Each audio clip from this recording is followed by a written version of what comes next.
মা ঘরে রান্না করছিল।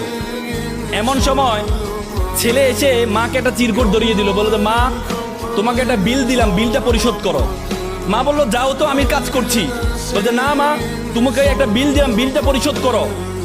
মা কাগজটা খোলার পর দেখলো ছেলে লিখেছে যে মা তুমি রান্না করার সময় বিভিন্ন সময় আমাকে বিভিন্ন জিনিস আনতে বলো, এটার জন্য 100 টাকা বিল। তুমি আমাকে গাছে পানি দিতে বলো, এটার জন্য 100 টাকা বিল। তুমি মাঝে মধ্যে দোকানে পাঠাও, এটার জন্য 100 টাকা বিল। মা এটা দেখে দাঁড়ানো অবস্থা থেকে বসে যায়। বসে যাওয়ার পর বাবা তুমি লিখেছো? বলছে মা হ্যাঁ আমি লিখেছি। বাবা তুমি লিখেছো? বলছে মা হ্যাঁ আমি লিখেছি। বললো যে এক কাজ কর, তোমার জন্য আমি একটু নুডলস রান্না করেছি, নুডলসটা তুমি খাও আর তোমার বিলটা আমি নিয়ে আসতেছি, তুমি একটু ওয়েট করো। মা একটা কলম নিয়ে সে কাগজের বিপরীত পাঠে লিখলো, বাবা 9 মাস তোমাকে পেটে ধারণ করেছিলাম, জীবনে এত কষ্ট টানা 9টা মাস তোমাকে আমি বহন করেছি।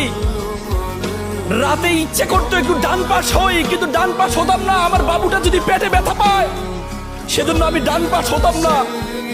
ইচ্ছা করতো একটু বাম পাশ হই, কিন্তু যে বাবুকে আমি দেখি নাই তার প্রতি আমার এত মহব্বত, আমি বাম পাশ হতাম না যে আমার সন্তানটা যদি ব্যথা পায়। সেটার জন্য তোমার বিল 0 টাকা। তুমি জন্মগ্রহণ করেছিলে, জন্মগ্রহণ করার পর 2টা বছর যে পরিমাণ ঘুম ভেঙেছে আমার, যে পরিমাণ প্রায় 6 মাস টানা 6 মাস পরিমাণ ঘুম আমি ঘুমাই নাই আমার সন্তানের জন্য, সেটার জন্য বিল 0 টাকা। তুমি পিঠা পছন্দ করতা, ওই দিন পিঠা রান্না করেছিলাম তোমার জন্য, পরিবারের সকলে পিঠা খেয়েছে। সর্বশেষ একটি পোড়া পিঠা ছিল, সারাদিন কিছু খাইনি, চিন্তা করেছিলাম পিঠাটা খাবো। তুমি বাইরে থেকে দৌড়িয়ে এসে বললাম মা এটা কি অন্য পিঠা, এই পিঠাটা আমি খাবো।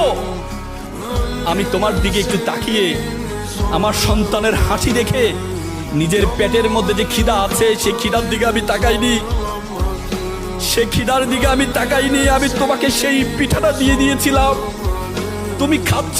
আমার অন্তরের যে বাসনা, অন্তরের যে ভালোবাসা আমি প্রকাশ করতে পারিনি, সেই বিলের জন্য তোমার জন্য 0 টাকা।